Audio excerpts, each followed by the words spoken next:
Vamos a continuar con la jornada de ponencias sobre nutrición.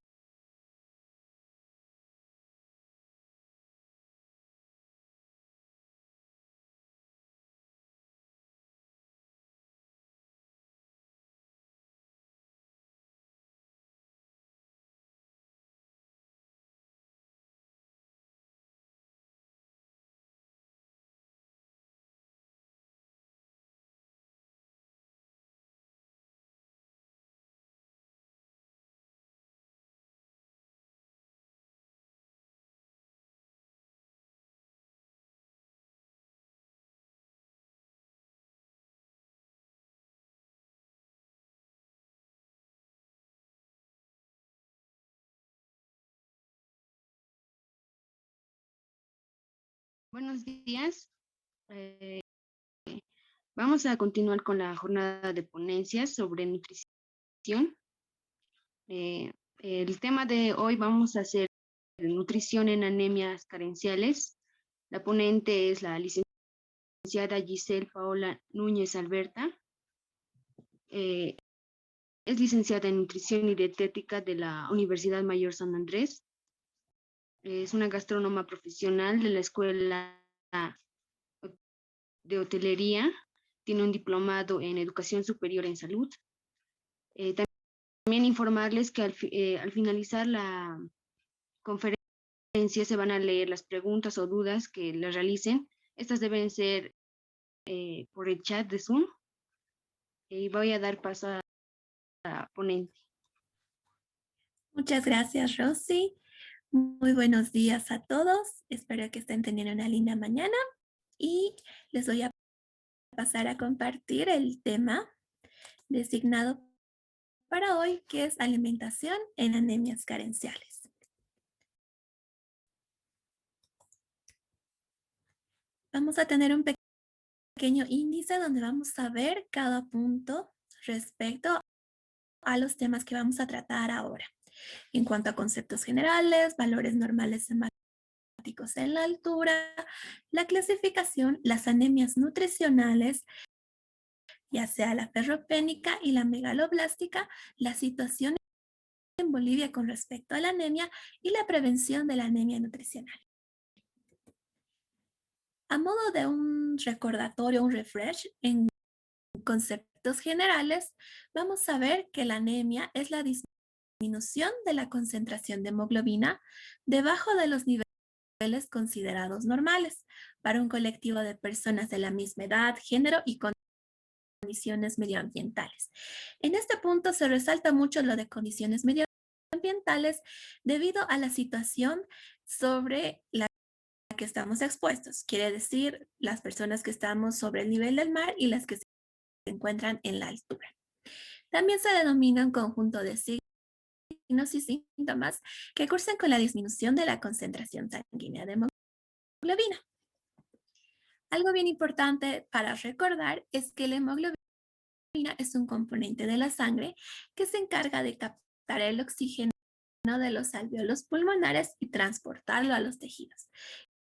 Y también capta ese dióxido de carbono de los tejidos y transporta los pulmones para su posterior eliminación. Podemos ver en la imagen que se encuentran varias moléculas de hemoglobina en el glóbulo rojo y el oxígeno se fija al grupo hemo de la molécula de hemoglobina. Este factor es muy importante recordar para que revisemos el tema de anemia respecto a la deficiencia de hierro. Aquí hay una definición según la OMS que me parece bastante completa y menciona que es un trastorno en el que el número y tamaño de los eritrocitos o bien la concentración de hemoglobina caen por debajo de un determinado valor de corte, disminuyendo así la capacidad de la sangre para el transporte de oxígeno al organismo, como vimos en el anterior cuadrito. Algo también importante es que la anemia es un indicador de un inadecuado estado de nutrición y salud. Sabemos que los indicadores de salud nos muestran cómo está la situación poblacional con respecto a temas de salud y nutrición. En cuanto a los grupos vulnerables, a manera de recordar, en cuanto a la prevalencia de anemia están los niños y niñas menores de 5 años, adolescentes y mujeres en edad fértil y mujeres embarazadas. Alguna de las causas, no solamente de la anemia por carencia o anemia nutricional, sino también de la anemia en general, es la alimentación deficiente en hierro y ácido fólico. Alteraciones genéticas como la anemia falciforme, donde en este caso de esta anemia, los glóbulos rojos tienen una forma más bien alargada y no pueden madurar bien. Las parasitosis también se relacionan con estados de anemia debido a que esos nutrientes son más bien aprovechados por estos parásitos, como el caso de los helmintos. En el caso de la malaria existe la eritrofagocitosis, donde de la misma forma los glóbulos rojos tienden a disminuir en número y en cantidad. En cuanto a los signos y síntomas más frecuentes de la anemia, ya sea la de origen nutricional y también la de origen clínico y de origen genético, se encuentra la debilidad, el sueño, el cansancio, la letargia y en acciones más específicas también se encuentra el retardo en el llenado capilar, también la palidez palmar, la palidez conjuntival a nivel del ojo y también la palidez facial también a nivel de la piel. En cuanto a los valores normales hemáticos en la altura, es importante recordar que los niveles hemáticos a nivel del mar son muy diferentes a nivel de la altura, todo por la presión a la que estamos sometidos. Entonces, en este cuadro se resume, este cuadro es del Instituto Boliviano de Altura, donde toman en cuenta los valores normales de eritrocitos, hemoglobina y hematocrito en personas que residen de 3.000 a 4.000 metros sobre el nivel del mar. Entonces vemos, comparando con una tabla que es a nivel del mar, se ve que estos niveles están ajustados. Y en la siguiente tabla podemos ver la clasificación de la anemia, que de la misma forma por la OMS se ha realizado un ajuste debido a la altura. En este caso se resta al valor normal, que rondaba más o menos por el 109 o el 100, menos 27 gramos litro en hemoglobina. Entonces, en este cuadro ya realicé el ajuste por la altura a la que estamos sometidos ahora. Entonces, estos niveles de anemia, ya sea leve, moderada y grave, nos van a ayudar a determinar en qué nivel la población se encuentra. Y está dividido por grupos etarios, desde los niños que son menores de 2 años, luego preescolares, escolares, mujeres en edad fértil, mujeres embarazadas también. En cuanto a la clasificación según la morfología, hay que tomar en cuenta el volumen corpuscular medio. Ese volumen corpuscular medio va a ser un criterio para esta clasificación y es el resultante del cociente entre el valor del hematocrito, que es el volumen de glóbulos rojos, cuántos eritrocitos hay en relación al total de la sangre, que se expresa en porcentaje, y el número de eritrocitos que se tiene. Entonces, según morfología, la anemia se divide en normocítica, teniendo un valor de 80 a 100 femtolitros, macrocítica mayor a 100 femtolitros y microcítica menor a 80 femtolitros. Entonces vemos también en el cuadro que la normocítica sería la que se encuentra en medio, la macrocítica la que se encuentra en la parte baja, que es de una apariencia más grande, y la microcítica la que se encuentra en la primera imagen. En cuanto a anemias nutricionales, ya yendo abocado al tema de hoy, algo muy importante es determinar que son de origen carencial, anemias nutricionales o carenciales, y son más que todo por deficiencia de dos nutrientes muy especiales, que es el hierro y el ácido fólico. Algo de relevancia es que un 43% las anemias nutricionales son las causas principales de anemia en la población mundial. Aparte que es uno de los problemas de salud pública más importantes y que deben ser tratados a nivel Latinoamérica, no solamente a nivel del país. Las anemias nutricionales, como si bien son deficiencia de hierro y ácido fólico, entonces se dividen en anemia ferropénica y anemia megaloblástica. En el caso de la anemia ferropénica, como mencionamos en el concepto de anemia, es la disminución de la cantidad de hemoglobina. Y esto es debido a la falta o disminución de la biodisponibilidad del hierro. ¿Por qué separa estos dos conceptos? El cual se refiere a falta y la disminución. Falta, vamos a hacer referencia a que una persona o un grupo de personas no consumen alimentos que son fuentes o que son ricos en hierro. Y disminución hace referencia a que se están consumiendo alimentos, aparte de los que son ricos en hierro, pero que sirven como barrera para que impidan una adecuada absorción. Entonces, estos dos conceptos muy importantes a la hora de determinar la anemia ferropénica. Y esto se produce cuando los requerimientos o pérdidas de hierro superan el aporte mismo de la dieta. Entonces, cuando las pérdidas superan o los requerimientos, en el caso, por ejemplo, de una situación fisiológica como el embarazo, incrementan las necesidades de hierro, pero si la persona no consume alimentos fuentes de hierro o consume alimentos que sirven de barrera, entonces ahí es donde ocurre ese desfase e inicia la anemia ferropénica. En este caso, la anemia ferropénica tiene tres fases. La primera es la ferropenia latente y se expresa con el agotamiento de las reservas de hierro que hay en el organismo. La segunda fase es la eritropoiesis con deficiencia de hierro. Se disminuyen las concentraciones séricas de hierro y aparte en el proceso de eritropoiesis o síntesis de glóbulos rojos, al crear estos glóbulos rojos lo hacen con menos cantidad de hierro. Y la tercera, que es la anemia ferropénica en sí, donde el hierro es insuficiente para la síntesis de hemoglobina. Y como vimos en el cuadrito anterior, si bien el glóbulo rojo tiene varias moléculas de hemoglobina, en el caso de la anemia ferropénica no tiene esta cantidad adecuada, por lo que el proceso de captación de oxígeno y transporte a los tejidos y aparte la captación de dióxido de carbono para su eliminación en pulmón es inadecuada. Ahora pasando al nutriente especial de este tipo de anemia, que es la ferropénica, es el hierro. Algo importante es que es un micronutriente crítico a nivel de salud pública. Es un componente esencial para la síntesis de hemoglobina.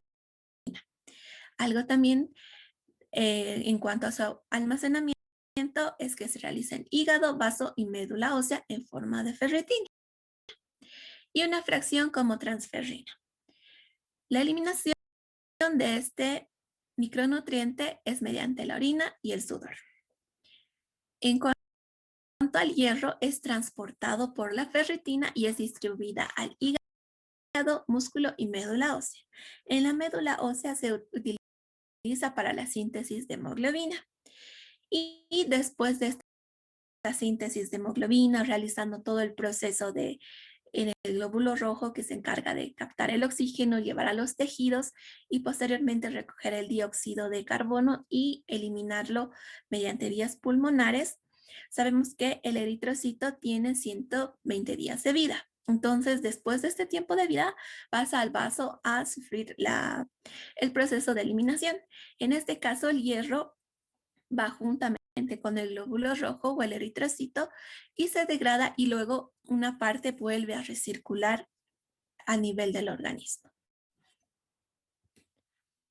En el caso de los tipos de hierro, es importante considerar que tenemos dos tipos de hierro, el hierro hemínico y el hierro no hemínico. El hierro hemínico deriva de la hemoglobina y la mioglobina. por lo que quiere decir que es de origen animal. Y tiene un 25% de absorción a nivel gastrointestinal y no es afectado por otros componentes de la dieta. En cuanto a los factores que disminuyen la biodisponibilidad de, de este 25% de absorción del hierro hemínico, tenemos dos factores importantes. Uno es la cocción excesiva en cantidad de agua. Puede ser que en el caso, como es de fuente animal, entonces pongamos en tiempo excesivo y en cantidades excesivas el trozo de carne, por ejemplo. Y el segundo factor es la cocción a altas temperaturas. Entonces, también en el caso de ese filete de carne, esa presa de pollo o ese pedazo de hígado, tal vez de res, si lo cocinamos a altas temperaturas, de igual manera disminuimos esa biodisponibilidad y disminuimos por ende la absorción de este nutriente. En cuanto a las fuentes alimentarias que tenemos del hierro hemínico, como es un derivado de dos componentes que están presentes en las proteínas de origen animal, entonces todas las fuentes alimentarias o alimentos ricos en hierro hemínico van a ser de origen animal. En este caso he puesto las principales, entre las cuales se encuentra el hígado de res, en una medida casera que calculamos en casa, como es la palma de la mano, que es la porción recomendada, más o menos pesándolo en una balanza de casa. Una balanza de mesa es de 80 a 90 gramos, más o menos. Y esa cantidad de hígado tiene 15.4 miligramos. Otro alimento también que tiene hierro es la trucha, una unidad mediana, más o menos de 180 a 200 gramos, tiene 9 miligramos de hierro. En cuanto a la carne de res, igual calculando con la palma de la mano, que pesa aproximadamente 100 gramos, tiene 3.7 miligramos de hierro. En cuanto al huevo entero, esta vez calculando por unidad, 2 unidades medianas de huevo enteras, que más o menos son 80 gramos, tiene 2.7 miligramos de hierro. En cuanto a la carne molida especial, que quiere decir la carne molida que tiene menos grasa, calculando con una tacita regia o la taza de mantequilla que todos conocemos, 3/4 tazas, que es la porción, que es más o menos el equivalente a 70 gramos, tiene 2.2 miligramos de hierro. En cuanto al pollo, una palma de mano de pechuga de pollo o de filete, que es aproximadamente 100 gramos, de la misma forma tiene 1 miligramo de hierro. Entonces vemos que los alimentos que si bien de origen animal tienen porcentajes considerables de hierro, vemos que las que son de un color rojo aportan mucho más en relación a las carnes blancas. Estos datos fueron sacados de la tabla boliviana de composición de alimentos. En cuanto al segundo tipo de hierro, que es el hierro no hemínico, vemos que este tipo de hierro viene de fuentes vegetales. Entonces, uno es muy afectado por otros componentes de la dieta, ya sea otros alimentos, otras formas de cocción y otras opciones más. Y también algo importante es que poseen facilitadores de absorción. El porcentaje de absorción de este tipo de alimentos que contienen este hierro, que es el no hemínico, es del 1 al 10%, es variable. Entre los factores que disminuyen la biodisponibilidad de poder absorber adecuadamente este tipo de hierro está la molienda del grano, la presencia de fitatos, que son algunos cereales como los salvados, pero que son eliminados mediante la molienda del grano, y fibra de cereales, como cereales de salvado y otros, y también los taninos o el café. En cuanto a los factores que aumentan la biodisponibilidad o los que ayudan a que pueda absorberse mucho mejor este tipo de hierro no hemínico, es el consumo de alimentos fuente de vitamina C. Y en este caso están los cítricos, aparte no solamente están los cítricos como alimentos fuente de vitamina C, sino también está el kiwi, está también el pimiento morrón y otros alimentos más. En cuanto a las fuentes alimentarias del hierro no hemínico, todas son de fuente vegetal. Y vamos a considerar algunos alimentos que podemos consumir en casa y que tenemos disponibles. Algo importante para considerar es que gran fuente de este tipo de hierro son las hojas de color verde oscuro, las leguminosas y algunos cereales también. En el caso de las hojas de acelga cruda, tomando en cuenta la medida casera de 2,5 tazas de mantequilla, las que conocemos, el equivalente a 100 gramos más o menos, tiene 4,7 miligramos de hierro. En cuanto al poroto, cuarta taza, igual de mantequilla, que es el equivalente a 30 gramos, tiene 3,6 miligramos de hierro. Aquí hay una pequeña diferencia entre la espinaca cruda y la espinaca cocida, ya que sabemos que los métodos de cocción de la misma forma pueden disminuir la disponibilidad del hierro de este alimento. Entonces, las 2 tazas regia de espinaca cruda, que es más o menos 70 gramos, aporta 3,2 miligramos de hierro, pero cuando es cocida, esta misma cantidad aumenta también en el peso, debido a que absorbe el agua en la que hemos puesto a cocción, pero disminuye el aporte de hierro no lumínico que tiene este alimento. Entonces, de 3,2 que era crudo, ha bajado a 2,4 a ser cocido. Otro alimento importante es la quinoa real, 2 cucharas colmadas, que más o menos son 20 gramos, tiene 1,1 miligramos de hierro. Y la avena, en la misma medida, 2 cucharas colmadas, tiene 0,8 miligramos de hierro. Todos estos datos son obtenidos de la tabla boliviana de composición de alimentos. En cuanto a las recomendaciones diarias de consumo, es importante recordar la diferencia entre recomendación y requerimiento. Las recomendaciones nutricionales en cuanto a aporte de energía, en cuanto a aporte de proteína, grasas, vitaminas, minerales, es importante porque se aplica a un grupo de población que está con un estado nutricional normal o es saludable. Mientras que los requerimientos ya son aplicados cuando alguna persona enfrenta una situación clínica, por ejemplo, alguna enfermedad o tal vez algún suceso como una hemorragia, por ejemplo, que le ha hecho perder bastante cantidad de sangre. Entonces, en este caso se aplica el requerimiento. Pero ahora vamos a aplicar las recomendaciones que se aplican a nivel poblacional. Algo que es de relevancia es que los niños menores de 5 años y adolescentes necesitan incrementar la masa de eritrocitos o glóbulos rojos y la masa muscular durante el crecimiento. Entonces necesitan una cantidad óptima de hierro para realizar esto. También es importante considerar las pérdidas en la menstruación, que oscilan entre 0,5 a 0,8 miligramos de hierro al día por día de ciclo menstrual. También las mujeres embarazadas necesitan incrementar la placenta y el desarrollo a nivel fetal y también la masa eritrocitaria, por lo que necesitan una cantidad óptima de hierro para realizarla. Estas recomendaciones diarias de consumo, que están expresadas en miligramos en cuanto al hierro, son obtenidas de la tabla de recomendaciones de energía, macro y micronutrientes para la población boliviana del año 2007. Entonces podemos observar que va a ir en un ritmo ascendente, que de los 6 a 11 meses será 9,3 miligramos la recomendación. Al momento de la adolescencia aumenta de 29,4 a 32,7 miligramos de hierro al día que se necesita, específicamente en adolescentes mujeres, uno por el ciclo menstrual por el que ya están comenzando a pasar. De los varones es ligeramente disminuido debido a esa gran diferencia.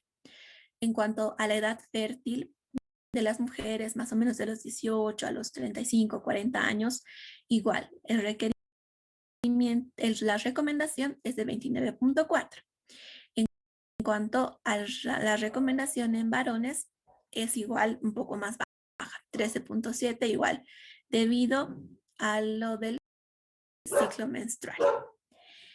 En cuanto al proceso de la adultez y los adultos mayores también existe una ligera diferencia, ya que las mujeres necesitan 11,3 miligramos y los varones 13,7. En situaciones fisiológicas específicas como es el embarazo, incrementa esta recomendación a 30 miligramos al día. Y en madres que dan de lactar disminuye a 15 miligramos al día. Entonces, vemos esa relación entre los grupos vulnerables y también las recomendaciones o la cantidad de hierro que necesita una persona al día. Entonces, hemos visto que en los grupos vulnerables están las adolescentes, mujeres en edad fértil y mujeres embarazadas. Entonces, todo eso se relaciona. En cuanto a las pautas de alimentación diaria, para poder tener una alimentación que vaya a prevenir la anemia, que sea por deficiencia de hierro, se toman en cuenta varios factores. El primero es elegir alimentos fuente de hierro, ya sea el hierro hemínico o el hierro no hemínico. También está el no cocinar las carnes en temperaturas extremas o con el aceite muy caliente en este caso. También no cocinar las verduras de hojas de color verde oscuro durante mucho tiempo, porque sabemos que en el medio de cocción, el agua donde hemos cocinado, ahí se eliminan y ahí es donde deja todo el resto de ya sea vitaminas y hierro que tenía ese alimento desde un inicio. Entonces, algo importante es que también en la cocción de las sopas, por ejemplo, cuando vamos a usar espinaca o acelga o apio para las sopas, las coloquemos faltando unos 10 o 7 minutos antes de apagar el fuego, porque si lo colocamos junto con la zanahoria, con el nabo, con esas verduras que son de una textura más dura y que requieren más tiempo de cocción, entonces creamos un desfase. Y las verduras de hojitas que le hemos puesto tienden a cocinarse o a sobrecocinarse y cambiar el sabor y la textura de la sopa que hemos hecho. También está el consumir cítricos o alimentos fuente de vitamina C después de comer alimentos fuentes de hierro, en este caso no hemínico, de las que son de fuente vegetal. Y también está el evitar el consumir el café o el té con frecuencia o en exceso para que incrementemos la biodisponibilidad de este nutriente. Algún ejemplo de un almuerzo, por ejemplo, que tenga alimentos fuentes de hierro, está una sopa de verduras que podemos añadir hojitas como la de color verde oscuro, como la selga o el apio. Y en este caso, en el segundo puede ser un bife de res o un asadito de res con papas cocidas y una ensalada de espinacas cocidas o crudas. Ya sabemos la diferencia más o menos en el aporte en miligramos de hierro que tiene y con tomate picado. Entonces ahí tenemos la porción de hierro no hemínico que viene con la carne, la porción de hierro no hemínico que viene con la porción de espinacas y también como postre la mandarina o naranja que ahora está de temporada que tiene vitamina C y aparte que el tomate también aporta vitamina C. Entonces este almuerzo se puede decir que tiene factores que ayudan a que se incremente esta absorción y la biodisponibilidad de este nutriente. En cuanto al tratamiento de la anemia ferropénica, lo más importante es la corrección de las causas de la misma. En este caso, la alimentación siempre va a ser el primer factor el cual se va a fomentar a las personas que padecen este tipo de anemia. Entonces, el incrementar el consumo de alimentos fuentes de hierro, ya sea hemínico o no hemínico, incrementar los facilitadores, que en este caso es el consumo de alimentos fuentes de vitamina C, junto con los alimentos fuentes de hierro no hemínico, que son los vegetales, y disminuir los inhibidores de absorción. Quiere decir no consumir el té, café en exceso y tampoco usar medios bastante largos donde todos los nutrientes se vayan en el agua de cocción o si no, temperaturas extremas.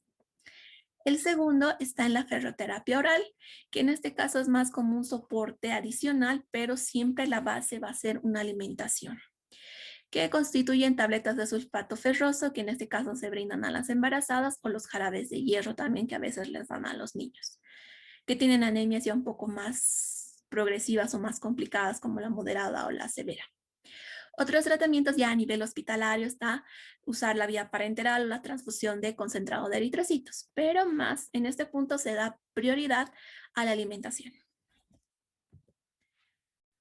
El último estudio de los que se relaciona con la anemia ferropénica fue en el 2019 y es un artículo de revisión de una universidad en Jalisco y que hace referencia a las nanopartículas de hierro como tratamiento y prevención contra la anemia ferropénica.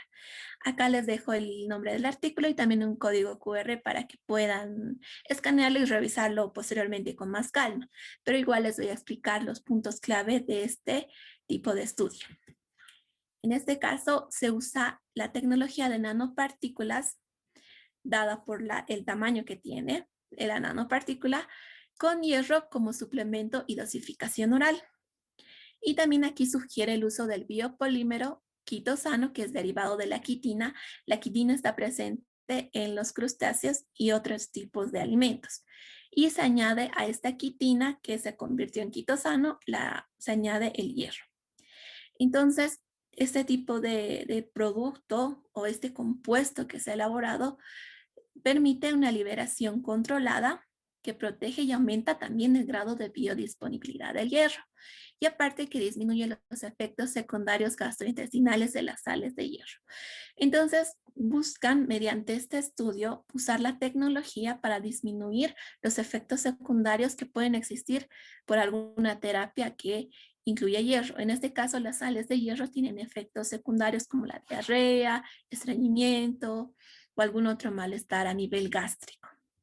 Entonces, este estudio también ve la posibilidad de poder incluir esta tecnología para que en años posteriores se pueda hacer la suplementación de este nutriente. Pasando ya a la anemia megaloblástica, es importante ver qué es el déficit de factores vitamínicos esenciales para la síntesis del DNA. En este caso tenemos dos nutrientes especiales, el ácido fólico y la vitamina B12, que ocasionan en su deficiencia una eritropoyesis ineficaz. O sea que ese proceso en el que se sintetizan los glóbulos rojos o eritrocitos es inadecuado, por lo cual altera esa proliferación de este tipo de compuesto sanguíneo y en la médula ósea, donde se sintetizan, aparecen megaloblastos de un núcleo inmaduro. Entonces, disminuye el número de eritrocitos o glóbulos rojos e incrementan el tamaño de los mismos. También ocasiona este tipo de anemia un descenso del número de leucocitos y plaquetas por alteración de la proliferación celular. Entonces, todo eso repercute también en otros componentes hemáticos presentes en la sangre. Y también puede acompañarse de lesiones inflamatorias de la piel, mucosas y epitelio gastrointestinal. Lo de relevancia es que la anemia megaloblástica por ácido fólico es plenamente de origen dietético. Y la anemia megaloblástica por vitamina B12 es donde predomina la mala absorción, llegando a ser anemia perniciosa. Y aquí es donde interfiere el factor intrínseco que les voy a explicar posteriormente. En cuanto al ácido fólico, que es plenamente este tipo de anemia megaloblástica por ácido fólico de componente dietético, vemos que es un nutriente crítico en el embarazo. Es también llamado folato o vitamina B9 y participa en procesos de división celular y síntesis proteica. Gran parte de este nutriente se almacena en hígado, pero este almacenamiento en hígado dura aproximadamente 4 meses. Entonces es necesario que la persona constantemente consuma alimentos fuente de este nutriente. En cuanto a las fuentes alimentarias de ácido fólico, la mayor parte se encuentran en fuentes vegetales. Vemos que la espinaca cruda, 2 tazas de mantequilla que conocemos, equivalente a 70 gramos, tienen 135.1 microgramos de ácido fólico o folatos. La lenteja tiene 129.6 en cuarta taza. La espinaca cocida, como les dije al momento de someter la cocción, disminuye esa cantidad que aporta estando en estado crudo. Entonces baja a 102.2. Aquí se incluye la frutilla de 8 a 10 unidades medianas que aporta 75.5 en cuanto al nutriente de folatos. También está la lechuga, una taza que aporta 58.5 y se incluye también la palta, 3 cucharas colmadas de 50 a 60 gramos que aporta 49. En cuanto a folatos, todos estos datos son obtenidos también de la tabla boliviana de composición de alimentos. En cuanto a las recomendaciones diarias de consumo que se tiene de este nutriente, vemos que de igual manera es de forma ascendente. Si bien en los primeros meses hasta el año es un poco ligera, va aumentando a partir del año, se duplica. Luego va aumentando hasta llegar al nivel de 400 microgramos y en este caso en situaciones fisiológicas específicas aumenta de 600 a 800 microgramos. Y en este caso es donde existe también la intervención en la suplementación, ¿no?, de sulfato ferroso a las mujeres embarazadas para que puedan llegar a cumplir este nivel que se recomienda. Igual los datos son obtenidos de la tabla de energía, macro y micronutrientes para la población boliviana del Ministerio de Salud. En cuanto a pautas de alimentación diaria de este nutriente especial, el primero igual, elegir alimentos fuentes de ácido fólico. El segundo es no cocinar las verduras de color verde oscuro durante mucho tiempo, ya que en el agua de cocción es donde se eliminan o se pierden todos estos nutrientes. Aparte del ácido fólico, aparte del hierro, vitaminas hidrosolubles que son las que mayormente generan pérdidas.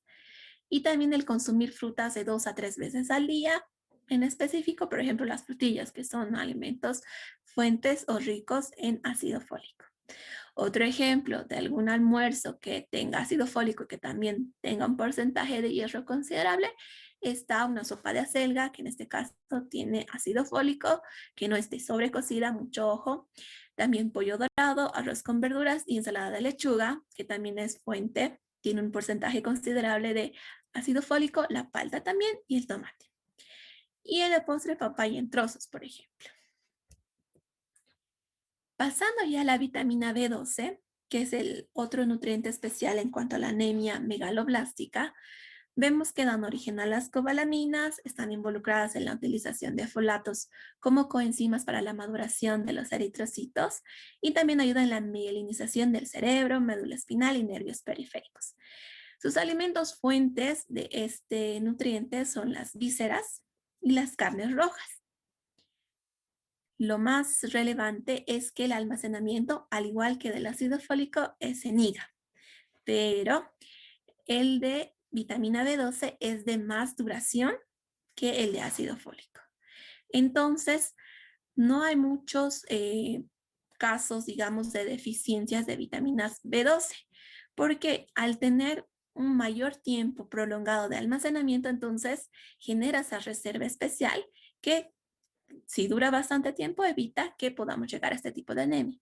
Pero entonces, ¿por qué viene la anemia megaloblástica por vitamina B12? Ahí es donde entra el factor intrínseco que es componente de parte de la mucosa gástrica y es lo que ocasiona la deficiencia, ya que este factor intrínseco al momento de que la vitamina B12 va a nivel gástrico, a nivel del intestino es donde ambas se absorben. Entonces, ambas son muy codependientes. Si una no está, entonces la otra no se va a poder absorber de la misma forma.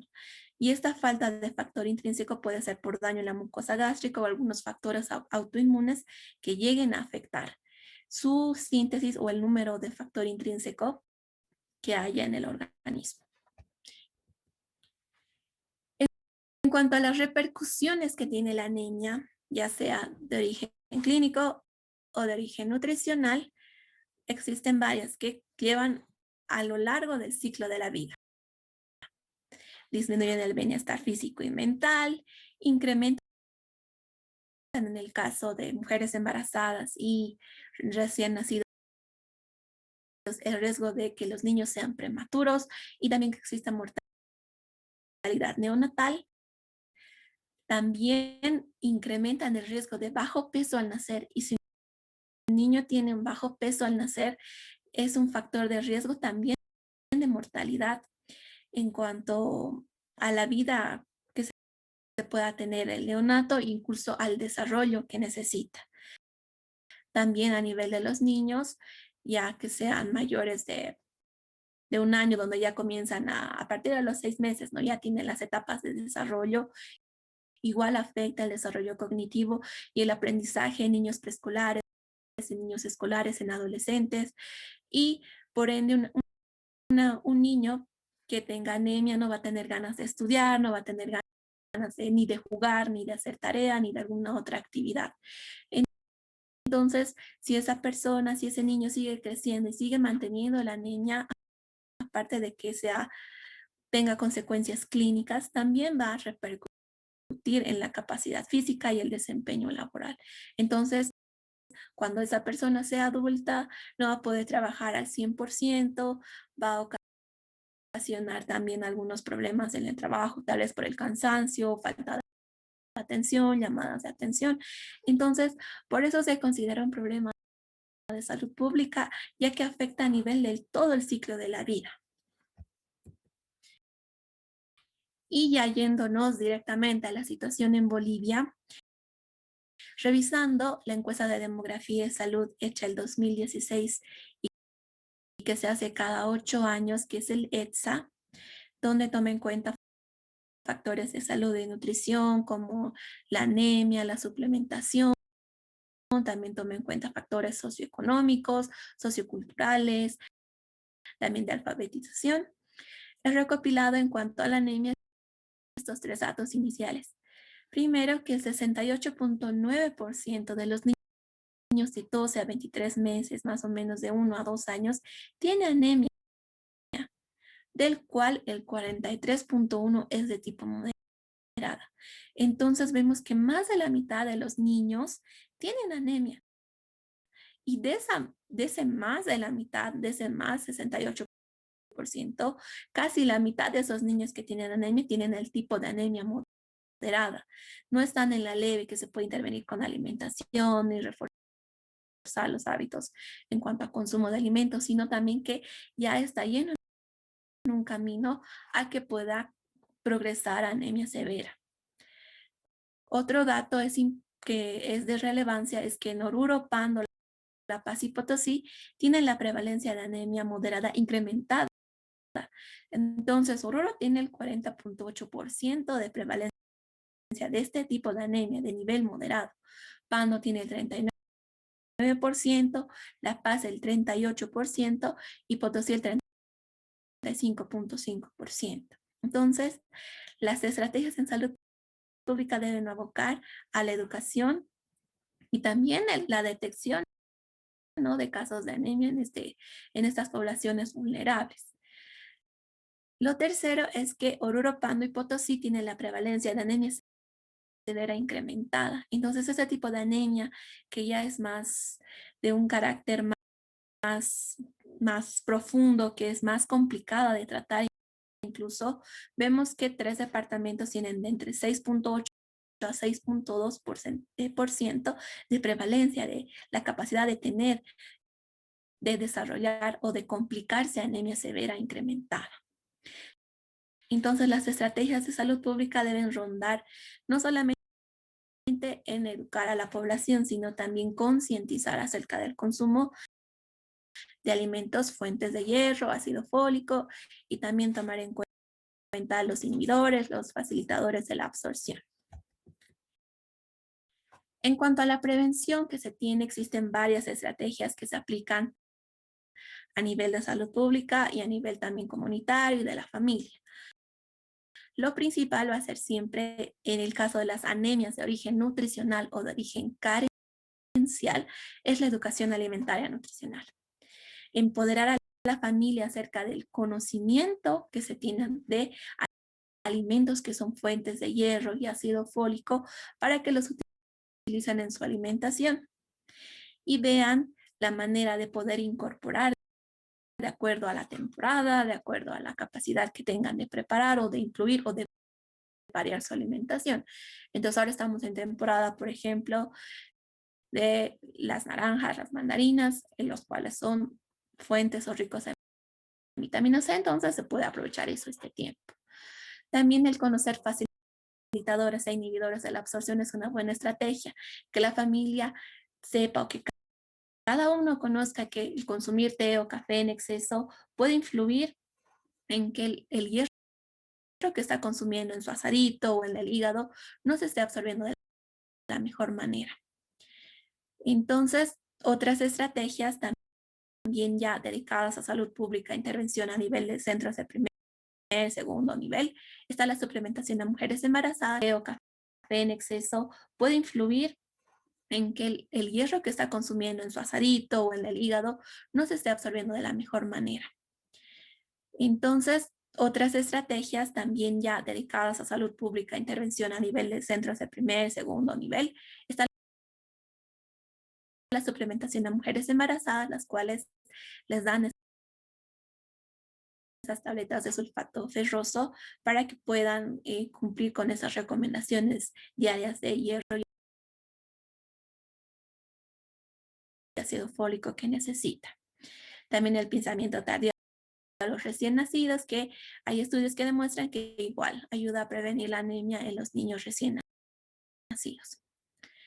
Otra estrategia también está la suplementación a los niños de 6 meses.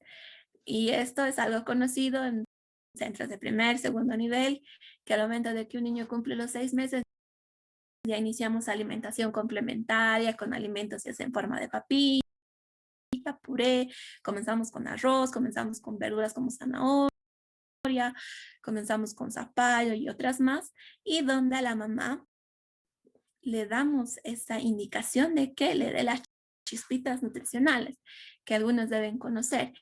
Y estas chispitas nutricionales igual tienen una forma específica de preparar. Entonces, en cuanto a esta estrategia, es muy importante dar educación a las madres en cuanto a la preparación de estas chispitas. Que estas chispitas sean agregados al puré de fruta, que no sean agregados en medios calientes, por ejemplo. Había casos de mamás que le ponían a la sopa las chispitas nutricionales, lo cual el calor mismo de la sopita hacía que todos esos nutrientes se pierdan. Entonces, hay que también dar ese poder de conocimiento a las mamás y a cada uno de los componentes de la familia para que puedan participar ya sea en la preparación o en la elección de los alimentos que son fuentes de hierro y ácido fólico para prevenir la anemia. Entonces, una alimentación saludable, variada y equilibrada en cantidades recomendadas y también inocua, siguiendo las leyes de alimentación primero y también las medidas higiénico-dietéticas para preparar, va a ser la estrategia principal para prevenir este tipo de anemia y muchas otras enfermedades.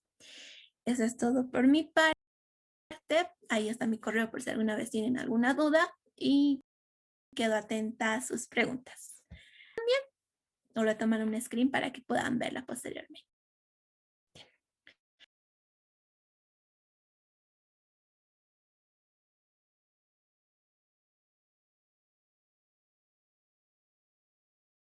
Bueno, doctora, tenemos preguntas en el chat.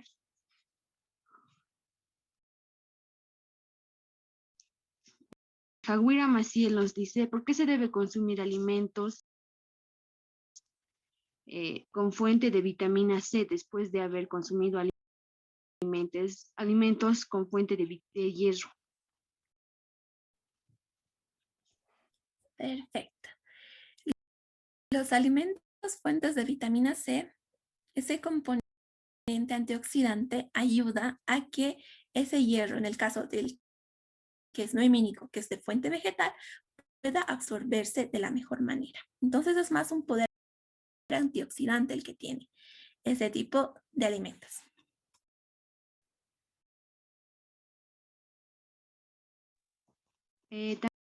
También nos tienen una pregunta, Valeria Paiva Alvis. Nos dice, ¿cómo sería la alimentación para una persona que tiene úlcera y anemia? Perfecto. En este caso, Valeria, como tiene una úlcera, supongo que puede ser a nivel gástrico debido a la lesión de la mucosa, entonces se da prioridad a que las formas de preparación sean cocidas y que sean lo más blandas posibles para que el estómago y la mucosa gástrica no emita tanto ácido clorhídrico que pueda llegar a lastimar o incluso acrecentar la úlcera que tiene. Entonces tienen que ser alimentos que sean cocidos, pero no sobrecocidos tampoco, y que tengan una consistencia suave.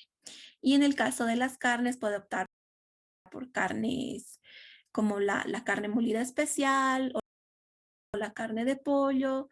Y en el caso de los alimentos que son de hierro no hemínico, puede ser las verduras cocidas, ensaladas de espinaca cocidas o la sopa con hojas de acelga y apio, todo de forma cocida, pero las formas crudas no, ya que requieren mucho más ácido clorhídrico para poder digerirlas.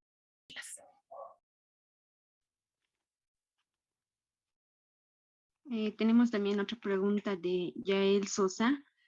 Nos pregunta, ¿qué ocasionaría el consumo excesivo de hierro como el de vitamina B12? Perfecto, Yael. Sabemos que todo exceso es malo, ¿no? Entonces, en el caso del consumo del hierro, si una persona consume cantidades excesivas o incluso se suplementa de forma excesiva, ya sea con sulfato ferroso, tiende a estreñirse. El estreñimiento es la complicación o el efecto más que todo por el consumo excesivo de este mineral. Pero si llegamos a seguir las cantidades recomendadas y medidas caseras que se puedan aplicar en casa y una alimentación variada y saludable, entonces de alguna manera disminuye esa sensación de estreñimiento. Además que también con el consumo de fibra, de la misma forma vuelve a restaurarse la motilidad intestinal.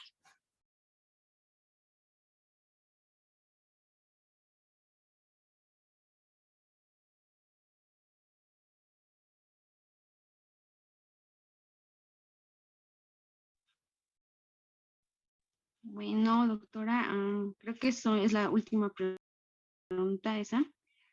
Agradecerle su participación y también agradecer la participación de los que asistieron. Muchas gracias por la ponencia, estaba excelente, doctora.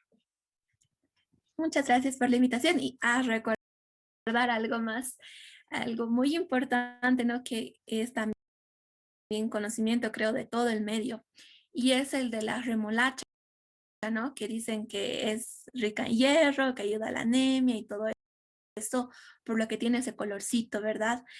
Algo importante es desmentir este mito de la remolacha, ya que es un componente vegetal, sí, pero ese color que da es debido a la antocianina, que es ese pigmento vegetal que le da, pero no está relacionado ni con el componente hemínico del hierro, ya que viene de fuente animal, y tampoco con el hierro no hemínico. ¿Tiene un porcentaje de hierro? Sí tiene, como todos los alimentos, pero no es tan elevado como para determinar que es un alimento rico en hierro. Eso es todo. Muchas gracias.